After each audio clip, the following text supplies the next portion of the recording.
constantly been surprised. Whoa.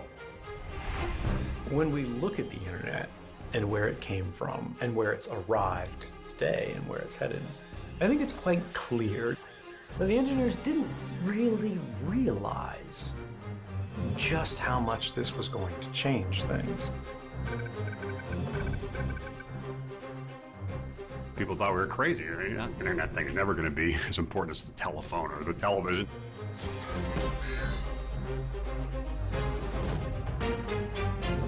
In this series, we'll journey through the past, present, and future of that revolution we call the internet. We'll go inside the hidden places, practices, and people who make it hum, and ask, why do we all love it so much?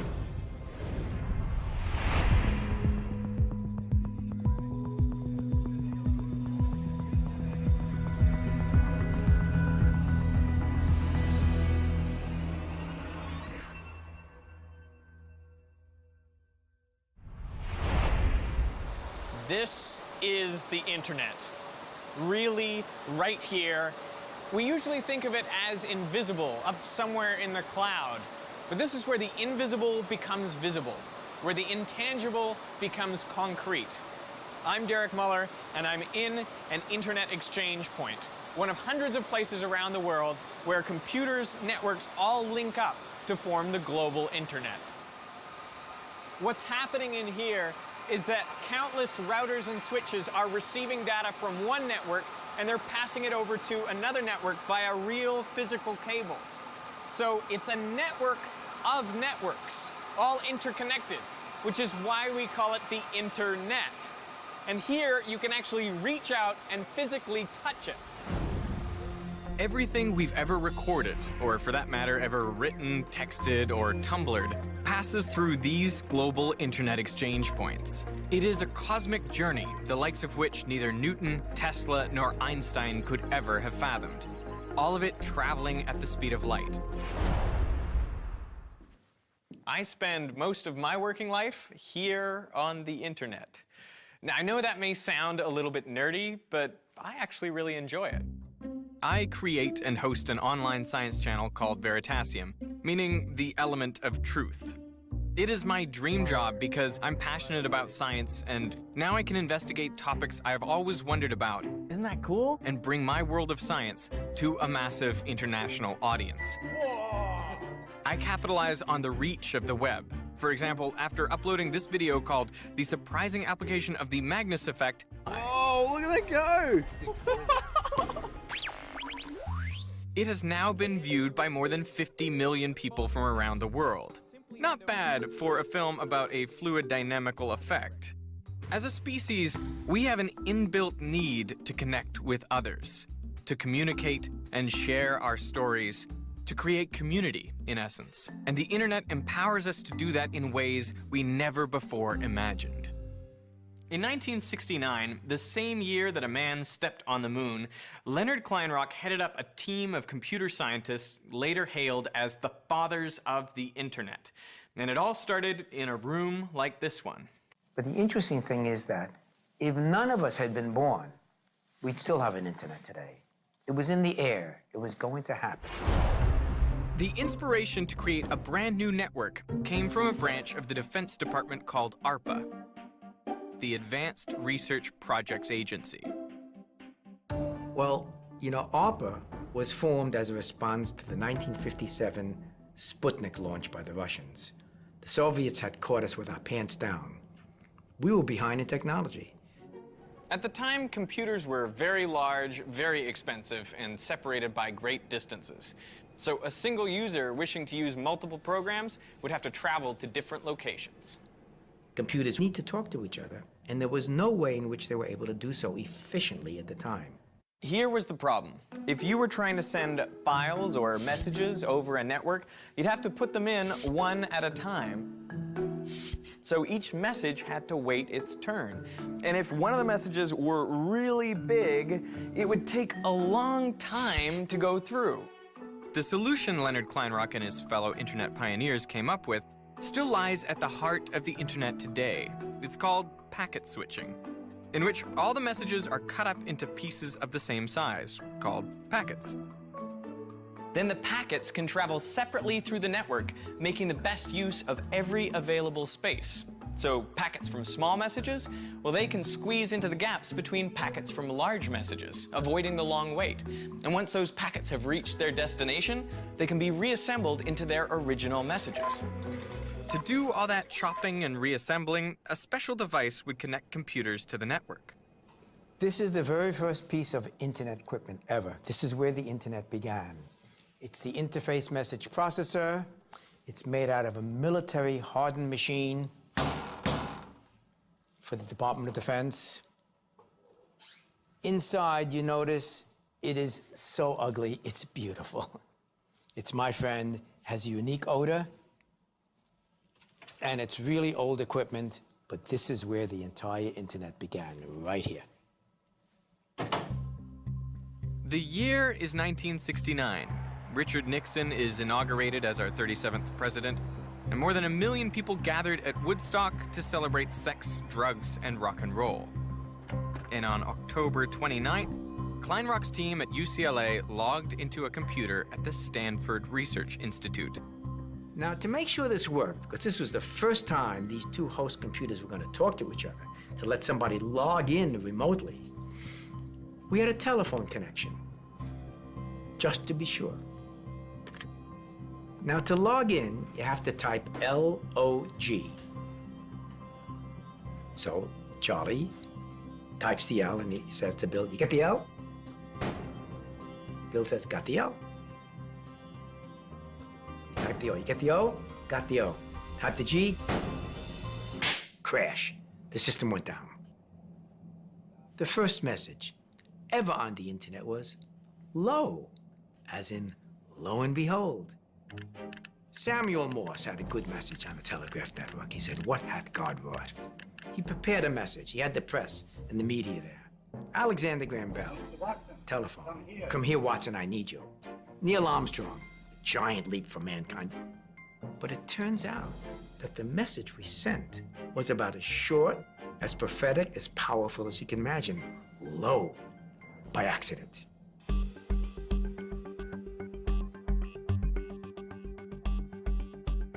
Our vision in those early days was machine to machine or person to machine.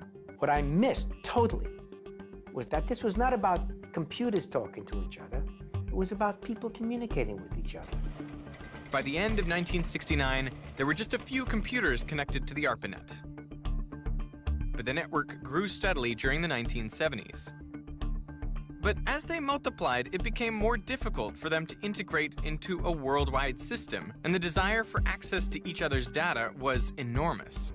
Back in the 1970s, there was no single global internet as we know it today.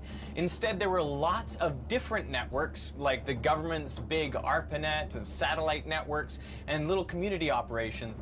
But they all had their own different format, and they connected to each other in different ways. So in short, if you weren't already on a network, there was no way to get to it. It was like the biblical Tower of Babel. We needed a common language, a standard set of protocols that would allow all these networks to talk to each other. The internet got the common language it needed thanks to two pioneering scientists and this nondescript delivery van. Vint Cerf and Bob Kahn worked for years to solve the problem of connectivity. Bob showed up in my office at Stanford in '73 and says, "We have a problem." You know, my reaction is, "What do you mean, we?" And he says, "Well, I'm trying to get these nets to interconnect, and I don't know how we should do that." Vint Cerf and Bob Kahn outfitted this vehicle with high-end computer hardware and radio transmission gear, and then they drove it through the streets of the Bay Area. On November 22nd, 1977, the team at this console was able to transmit a message to Los Angeles, 400 miles to the south. But they used 3 networks to do it. The two men developed a way for all the computer networks to communicate. It's been described as the handshake that introduces computers to each other. They also came up with a new word for what they were doing. Bob Kahn and I wrote this first paper describing a protocol for packet network intercommunication.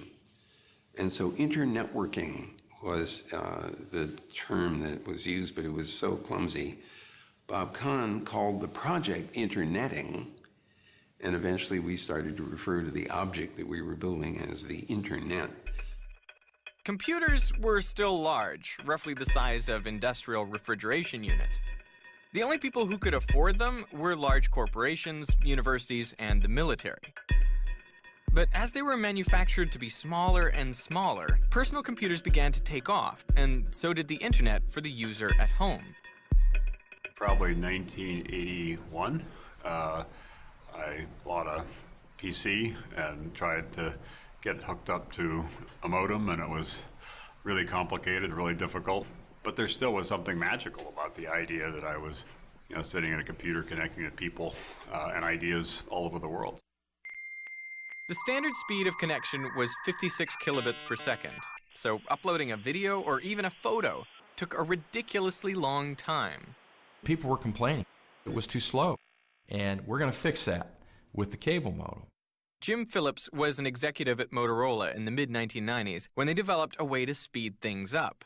Now we looked at all these cable companies, and they had this way of communicating via hybrid fiber coax. Back in those days, they called it TV wire. What that gave us was really high-speed data, which we hadn't experienced before. And the best part, no more phone lines.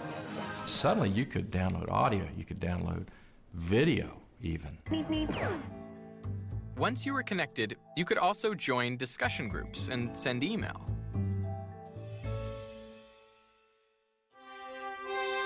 One dial-up service rose to the top.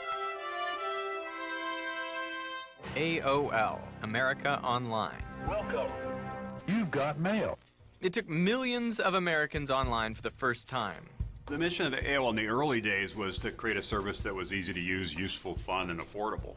But the broader mission and sort of the real mandate that was driving us, we really believed the internet could be as important in people's lives as the telephone or the television, but even provide more value. To attract new customers, AOL used a brilliant marketing strategy. Honey! The new AOL disc is here. Remember those CDs? AOL just gave them away so people could load up the software and connect to the network. Millions signed up. At one point in the 1990s, half of all the CDs produced on Earth were from AOL, and users discovered new ways to find each other. For us, the community was everything. It was how do we create a whole suite of tools? So it started with email. It also was message boards and forums, things like that. But we also thought the real-time communication was important. So initially, we launched People Connection, sort of chat rooms. Then we created instant messaging. AOL provided a gathering place for groups of people with shared interests. They could see all the traffic of so many communities coming online. So whether it was iVillage with women, or Blackberry Creek with young children, or Net Noir, the African-American community, LGBT community with Planet Out. I used to call it the two-thirds rule. More than two-thirds of their traffic was people just talking to each other in their platforms, in a chat room, message board, etc. I used to even joke that I'm kind of like not just the CEO of the company, I'm kind of the mayor of the community. We asked a question in 2004 of a lot of experts. What is the most surprising thing about the growth of the internet? And they said the spread of the web itself was what stunned them, just that so many people had so much to say. And of course, there's a lot of cat videos in that, and a lot of cat pictures. Kittens, inspired by kittens. But there's also sort of profound sharing. My shirt matches the boxes behind me. I'm gonna change. Yeah, I think that's better, although I wonder if we can take it down a button. No. One of the most famous to upload his life is John Green. John's best-selling novel, The Fault in Our Stars, became a hit movie. But millions feel like they know him personally because for years he's run a YouTube channel. You're very, very tall. Yeah, I know, and very white in this picture. Including this one, which is enormously popular with his brother Hank. From January 1st to December 31st, 2007, John Green and his brother Hank ran a video blog project they called Brotherhood 2.0. Every day for the entire year, the brothers sent each other videos. Don't you know the whole world's already gone and reserved a copy at Amazon? How many more books could you sell? I got to hang out with John, and we reached out to Hank. And good morning, Hank. It's Thursday, May 5th. All right, one more time. Yeah, 1, 2, 3.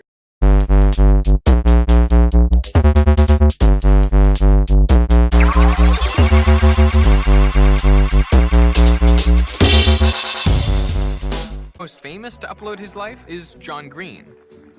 John's best-selling novel, The Fault in Our Stars, became a hit movie.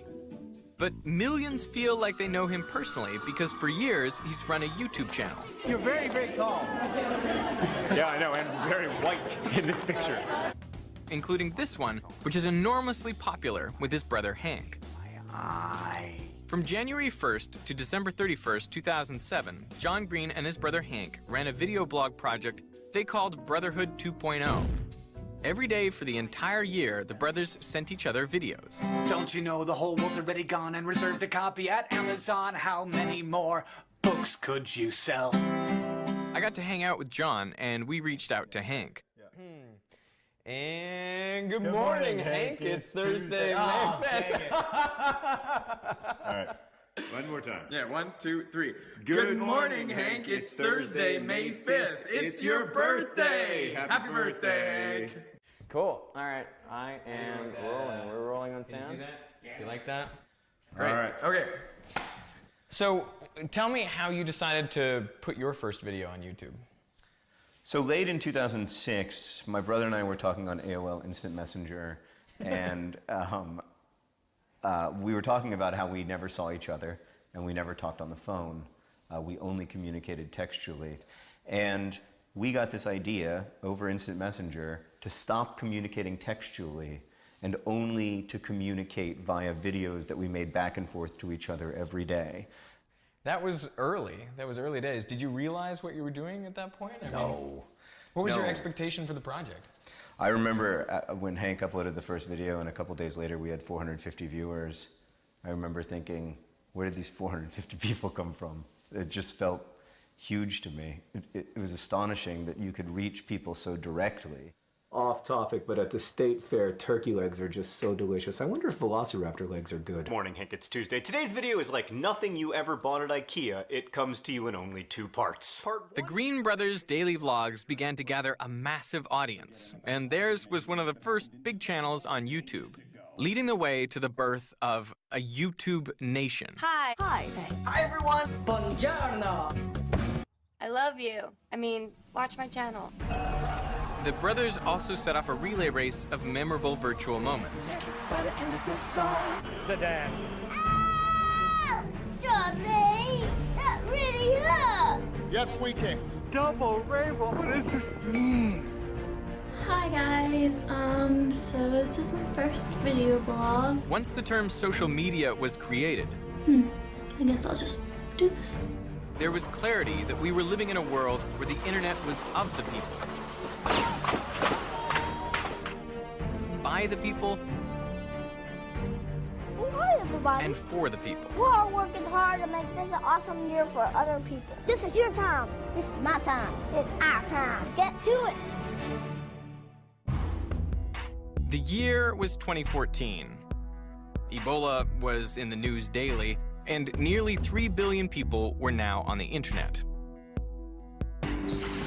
At that time, the ALS Ice Bucket Challenge was traveling the web at warp speed. We are taking the Ice Bucket Challenge from Daffy.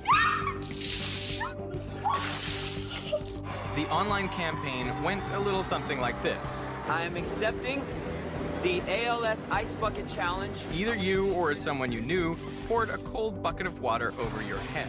You then made a donation to the ALS organization and also nominated someone else to then pour a bucket of water over their head. Ice Bucket Challenge. I accept the challenge. Challenge accepted. The viral campaign was an effort to eradicate Lou Gehrig's disease. It also may have underscored the look at me and narcissistic culture that had begun to emerge online. More than 2 million people posted videos of themselves accepting the challenge. The Ice Bucket Challenge raised more than $115 million in just 6 weeks. It was, and still is, the apex of using social media for a cause. Every month, almost 2 billion people log on to Facebook. Its founder, Mark Zuckerberg, grew impatient with the creation of an official Harvard webpage while he was a student, and so he and his friends decided to take matters into their own hands. Zuckerberg launched FaceSmash for Harvard students only, and from there it spread to other colleges, and then on February 4th, 2004, the site The Facebook was launched nationally. Just 4 years later, the company was valued at nearly $4 billion. It's already hard to remember life before it, when we actually smiled at someone when we liked something, and tagging was just a kid's game. The online platform shifted our communication from emailing to broadcasting the content of our lives, and even if it went away tomorrow, it has forever changed the way we communicate. Facebook continued to experiment with the ways users could webcast. So when Facebook Live appeared, it enabled users to go live with whatever they were doing from wherever they were doing it with the push of a button. And through it, we've had front row seats to everything. Okay, here we go. From the viral sensation of Chewbacca Mom to the other extreme, the live cast of the Minnesota shooting. Told him not to reach for it. I told him to get his hand out. You told him to get his ID, sir, and his driver's license. Oh my God, please don't tell me he's dead. Please don't tell me my boyfriend just went like that. Where Diamond Reynolds broadcasts the aftermath of the shooting of her partner. He was just getting his license and registration, sir. The internet via Facebook, Twitter, Pinterest, and so many more sites has become our go-to for just about everything. Breaking news, social movements, or a funny moment to break up an otherwise horrible day. I saw the life inside of your eyes tonight. These statistics show us in real time the sheer enormity of web activity at any moment in the day. It is now true that every second, 6,000 tweets are tweeted, and 41,000 status updates are posted to Facebook. And Google processes 100 billion searches a month. I think it's fact. I don't put a judgment on it. I think we're heading towards a world where everything is being imaged. I have to teach my 4-year-old kids now that if they do something and it's viewed on Facebook, it's there forever. So ultimately, it's going to change society. Audience participation made the internet enormously powerful, but its reach accelerated with the juggernaut of online gaming. It's nearly a $100 billion worldwide industry. 4 out of 5 households in the United States have gaming consoles, translating into 155 million Americans playing games regularly. All right, Koopa Troopa, game on. Game on, Veritasium. Am I saying that right? Veritasium. For some, it is a full-time job. They play online and others pay to watch. I went one-on-one with game streamer Josh Peters, who goes by Koopa Troopa 787. Ugh, I hate that. He's definitely out of my league. Tell me about the journey from, doing gaming for fun to doing gaming for a living. After a week of doing it, without even trying to monetize or make money from it, within a week of starting, I was making more money than I was at my full-time job. For the first time in my life, I felt like I could actually do something that I really enjoyed, but make a living out of it. And I know sometimes I take that for granted. It's a very, very big question, but I mean, do you feel like the internet has made a life possible for you that was otherwise impossible, or what are your thoughts on it? I have had up to 57,000 people at once watching me play a phone game, and that's an entire stadium's worth of people watching me play a game on my tablet from my home office. And that's not possible without the internet.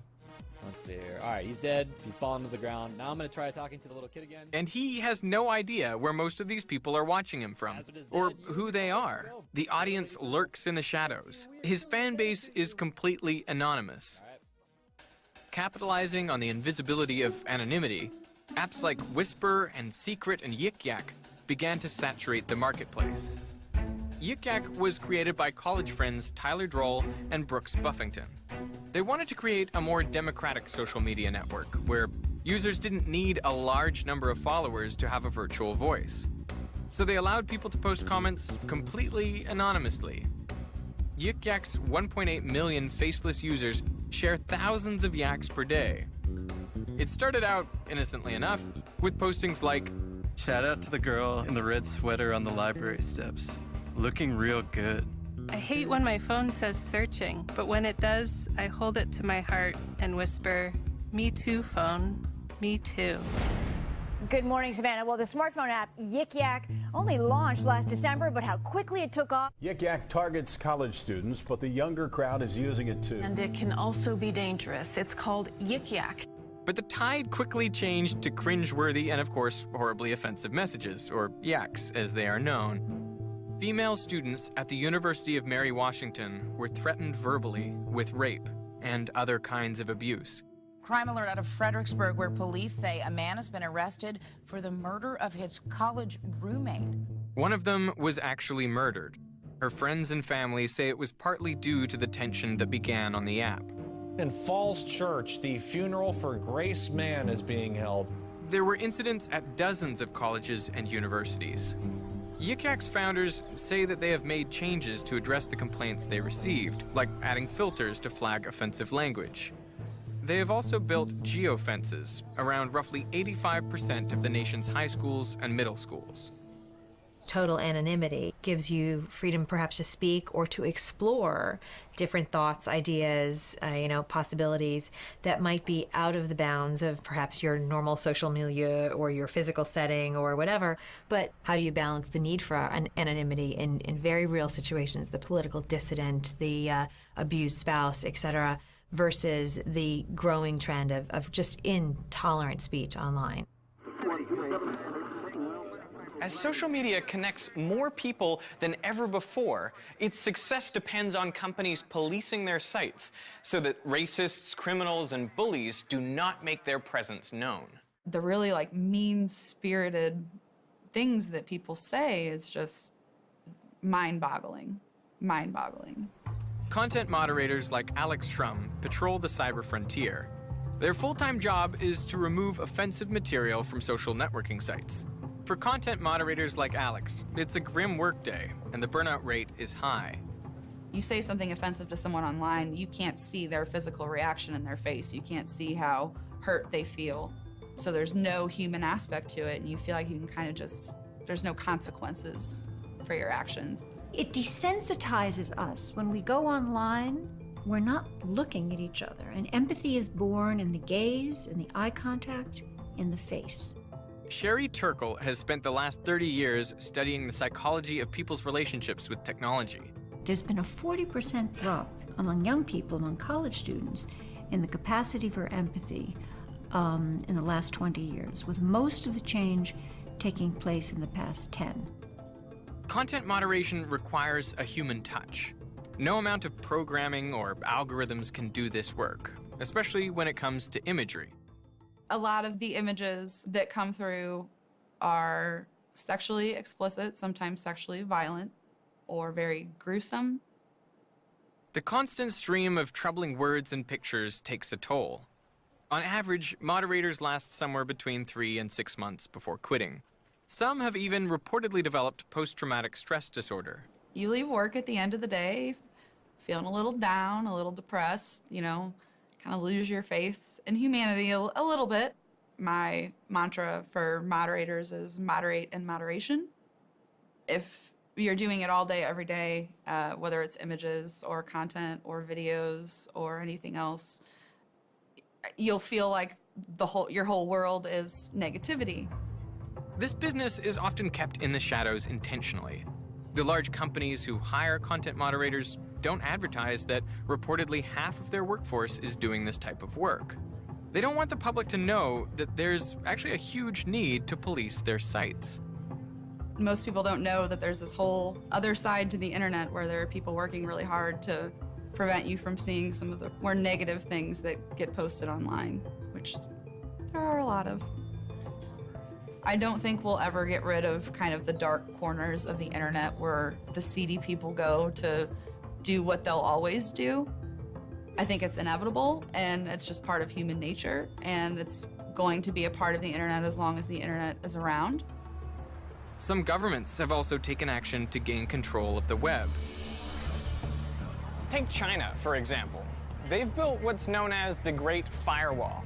It's a sophisticated system of filters that blocks out anything the Chinese government deems undesirable. So if you're in China and you search for persecution, you'll get a blank screen that says page not available. You get the same kind of results if you search for Tibetan independence or democracy movements. You know, websites like the New York Times, Time Magazine, YouTube, Facebook, Twitter, and most of Google are also blocked. There's no denying that someone's always watching you. They also are implementing highly controversial surveillance, which they call the Golden Shield Project, using speech and face recognition, closed-circuit television, and other internet surveillance technologies. The Chinese government hopes to create a gigantic online database of each and every one of its citizens. And several years ago, China insisted that Yahoo turn over account information that ended up helping the government track and imprison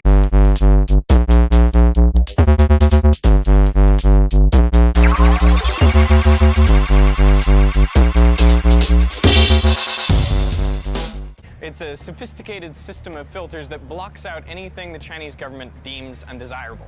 So if you're in China and you search for persecution, you'll get a blank screen that says page not available.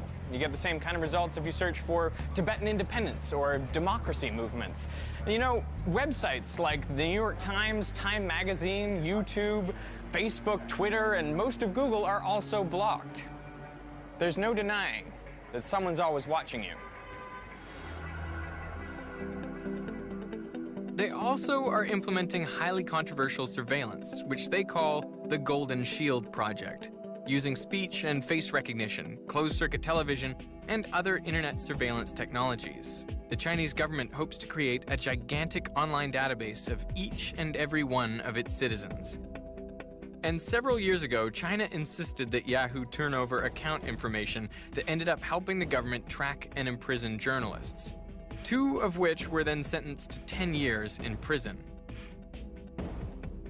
The incident attracted so much attention that Congress held a hearing where an outraged congressman told Yahoo executives, "While technologically and financially you are giants, morally you are pygmies." Yahoo has since apologized for the incident. Censorship has gone global. France and Germany have laws banning Nazi propaganda, and in Australia, there have been a series of proposed laws to block pirated materials and protect children. Now, those are worthy goals, but it does make you wonder where this might lead. Increasingly, what we see is that different forces, political and economic, are making the internet less free than we had hoped. The United States government and other governments are going to platforms like Twitter and Facebook and asking them, what are you going to do about this jihadist speech? What are you going to do to limit it? And are you going to help us get rid of it? And for people who are connecting, are you going to help us find out who's interested in this ideology? CNN breaking news. Breaking news this evening. Breaking news, the whistleblower revealed the 29-year-old who leaked those top secret details of the government's sweeping surveillance program. He's now come forward. My name's Ed Snowden.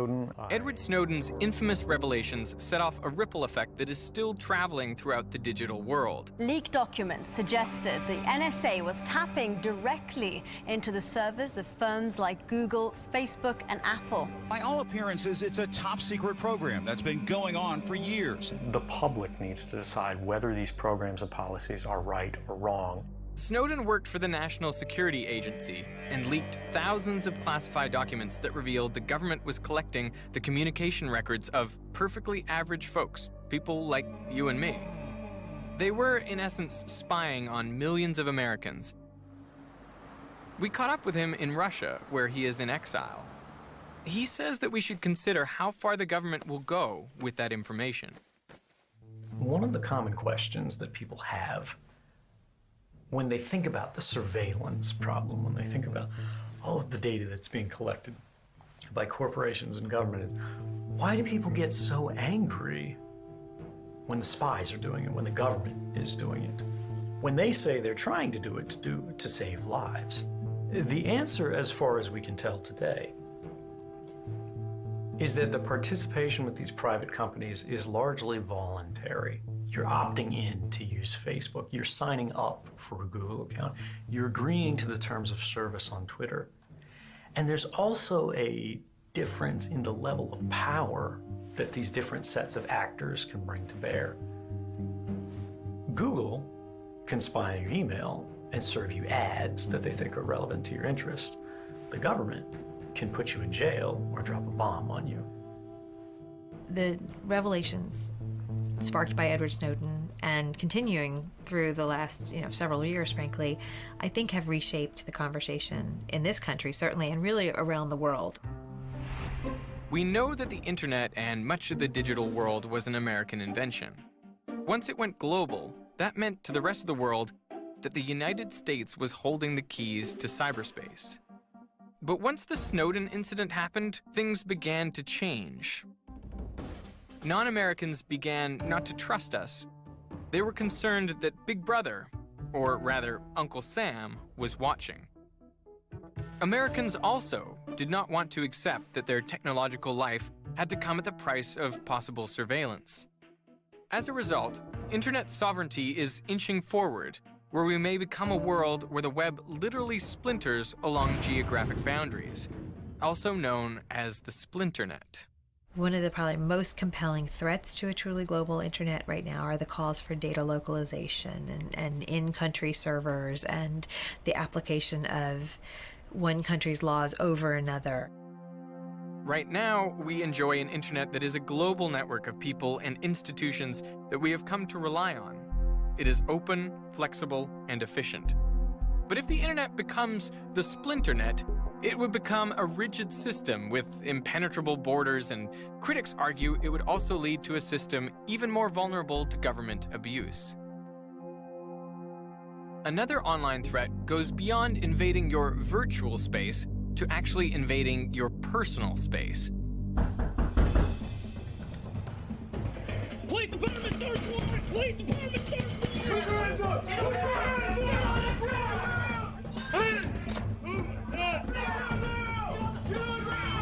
It's called swatting.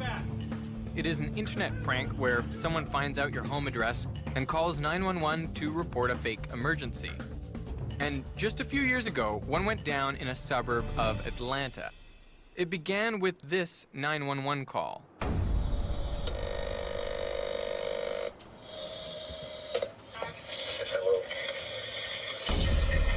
I killed the mom, I killed the dad, and I killed the little boy in the house. I got the little girl right here. I need $30,000. You want $30,000 to keep from killing the girl? Yeah. Okay. I was at work, and I received a phone call from one of our caregivers, and she said, something strange is going on. There's been some sort of 911 call, an emergency, and there's all of these police officers here at the house. It was early January 2014. It was about 4:20 something in the afternoon. My lieutenant came down the hallway and stuck his head in my door and he goes, "Hey, did you just hear that call?"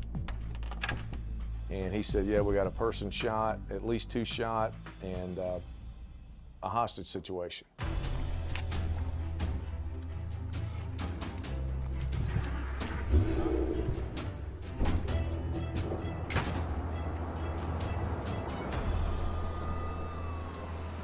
I mean, I really felt like, no, this can't really be happening, but when I could not reach anyone to get that reassurance, that's when it really just, your head starts thinking crazy things, and, what if there is some crazy person in my house? The end of my street had been barricaded, and there were helicopters all everywhere, and neighbors lined across. I mean, it's like something from a movie. I couldn't even believe what I was driving up to. I literally just stopped my car in the middle of the street and ran to a police officer that was standing there blocking the street. And I was like, this is my house, and my children are there, and I need to get there immediately. She is just absolutely beside herself, terrorized, thinking someone has been to her home and basically wiped out her entire family. We ended up you know, stopping her before she ran up to the house. I remember feeling like I just want my kids. You know, I want my kids in my hands right now. After about a half hour or so, some things just weren't adding up. By this time, the media had already picked it up. And then all of a sudden, a nanny comes out and she's got 2 basically naked children soaking wet because they were taking a bath at the time.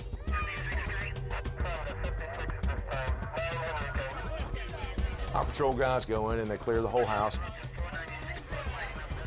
They come back out and it's like, hey man, nothing's going on in here. This is a hoax.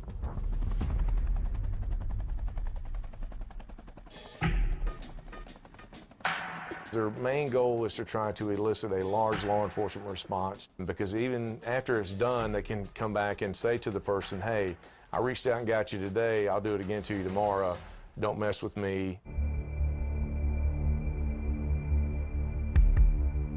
Traditionally, the online world from the very beginning, and the world of games, was a boys' club. And I think that combination of locker room, anything goes, boys' club mores in the online world, combined with this nobody knows your name, you can be anonymous in a certain sense, you're not anonymous, but you are, that characterizes cyberbullying.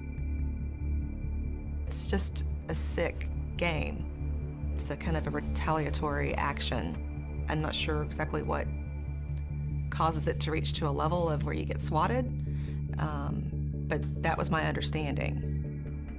It angers you to know that somebody did this as a joke and that there's somewhere they're laughing about that and they thought that that was funny. There's no accountability.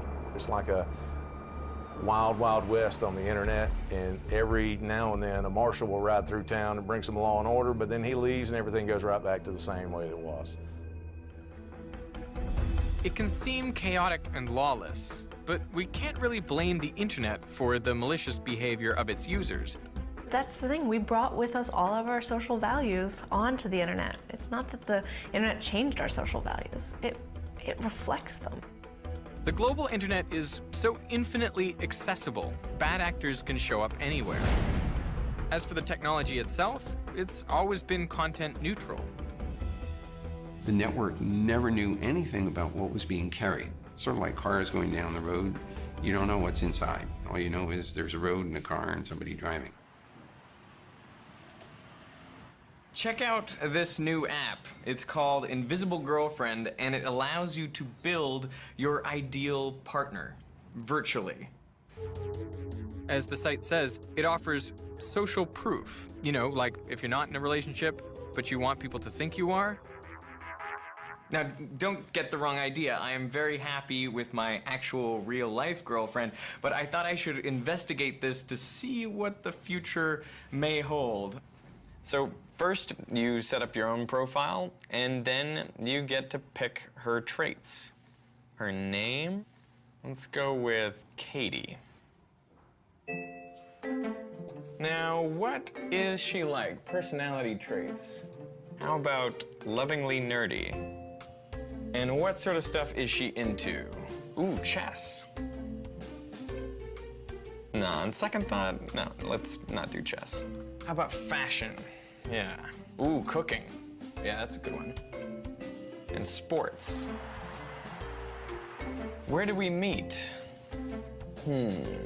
Camping. No. At the theater. You just finish it up here, and that's it. I now have an invisible girlfriend. Oh, look who it is. My new invisible girlfriend, Katie.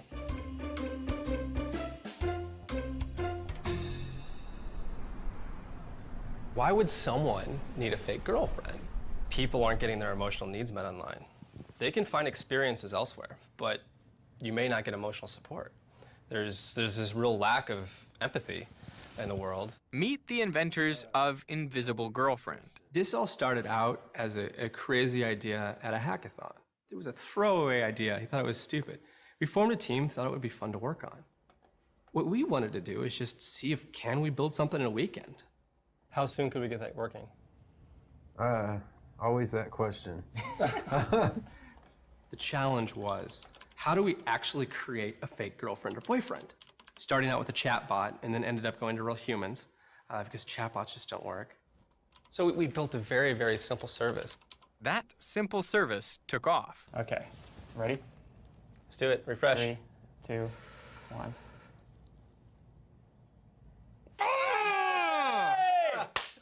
Ah! 200,010. Wow. That is awesome. Hundreds of thousands of people have signed up. Oh, you're too sweet to me. What are you planning on buying me? Wink face. Of course, I want to go out. I miss you so much. Meet an invisible girlfriend. She's a text writer for hire, and she does her best to make a virtual romance feel real. Actually, several at once. I'm usually jumping between a few conversations. Have you seen those videos of those parents that put toothpaste in Oreos and give them to their kids? This user says, "Where do you want to go to dinner tonight?" And he says, "When are we getting married?" In a lot of ways, for the user, it is a real relationship. But some of them don't realize that they're talking to more than one person. It's true. The next text I get from Katie could actually be written by a completely different person. I like being the boyfriend because, like, I know what women want because I'm a woman. So, like, I know what a woman wants to hear, but I'm not necessarily sure that they'd be happy to know that I was a girl. Sometimes these quote-unquote relationships become a little complicated. Sometimes the users will try to take it to a sexting level and you really have to deter them, but that doesn't happen very often. I think they just want someone to be kind to them. The user said, "What I bought is a surprise, but I'll give it to you tonight when I pick you up for dinner. I love you, baby." And I said, "I can't wait. I love you too, darling. You're too good to me. How do I deserve you?" The creators of Invisible Girlfriend never expected it would become so meaningful to both parties. We've been really intrigued by how you can have a deep connection with just messaging alone. In the future, I think it's going to become normal to engage with characters that may not exist.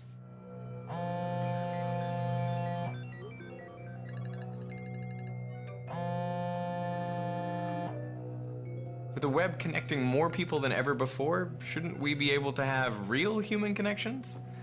But I guess that's the irony of the internet. The more connected we become technologically, the more isolated a lot of us seem to feel in our actual day-to-day lives. And that's kind of sad. I hope that in the future we can still maintain those real person-to-person connections and we don't have to rely on computers to be our partners. Technology mirrors and magnifies the good, bad, and ugly of everyday life. For me, technology changes communication, of course. But is it for the worse? I'm not convinced at all. It's just different, and people learn how to move across these environments, and I'm confident that they'll figure it out. I think we have to start thinking about what technology we're going to build next. The internet is changing in all kinds of ways. There's still a long runway for the internet and the internet community and civil society to realize the potential of the internet as the greatest kind of microphone for the individual ever created. I see virtual reality becoming a real thing, fully immersive virtual environments, haptic, feedback, like you're there. Like you're in Tokyo, I'm in Miami, we meet in a virtual space that is like the Matrix. I can touch you, I can hang out with you, we can adjust the lighting of the sky, we can cue the music to play. I mean, literally rendered dreamscapes, Inception-like dream worlds that we can inhabit lucidly and navigate around in. I mean, literally, we all gonna move into a cosmos of the imagination.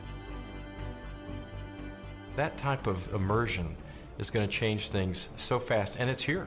The goggles are here, the bandwidth's here, the resolution's here. Sergio, let's just do a high five. Microsoft is developing a system that would make online interaction a lot more personal. We call this technology holoportation. With holoportation, people will transmit live holograms of themselves over the internet.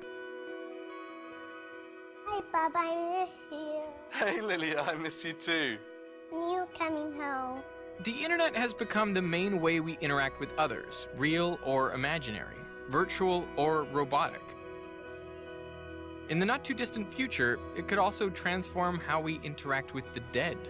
It's not hard to imagine that our loved ones who have passed on could be reconstructed by compiling their internet history. All their online activity, their email, photos, Facebook posts. Most people in the past lived and died with no record of their existence at all, other than their birth date and their death date. In the future, we'll have a library of souls. Now think of what you can do if you have the Connectome. You would have a library of souls, by which you could have an Einstein, a conversation with Winston Churchill. Of course, these figures died in the past, but in the future, the Einsteins and the Winston Churchills, their basic personalities will be preserved, and so you'll have a nice conversation with them. The future will lead us even deeper into virtual intimacy, capitalizing on giving the user access to all the senses and catapulting us beyond the simple transmission of words and sounds to the sensation of human touch. There's already a virtual reality suit that can deliver a hug. That's so cool. And taking things a step further, researchers have reportedly proven that simple thoughts can be sent across the web. One subject in India with a computer sensor attached to his scalp merely thought the words hola and ciao. 5,000 miles away in France, another researcher, also wired up, received the brainwaves and found himself thinking the words hola and ciao. There will come a time when you don't actually have to tell anyone your feelings. They will be able to pluck them right out of your head. And on the horizon, the very essence of connectivity, the creation of a truly global village. Right now, only 40% of the world's population even have access to the web. A look at how many devices are actually connected to the internet, and you see how many of us are still in digital darkness. The barriers to connecting all of us are enormous. Money, language, infrastructure. We're going to put power on now, okay? All together! Launching in 3, 2, 1. Come on. But Facebook's Mark Zuckerberg just recently launched what may be our biggest hope into the horizon, with the test flight of Aquila.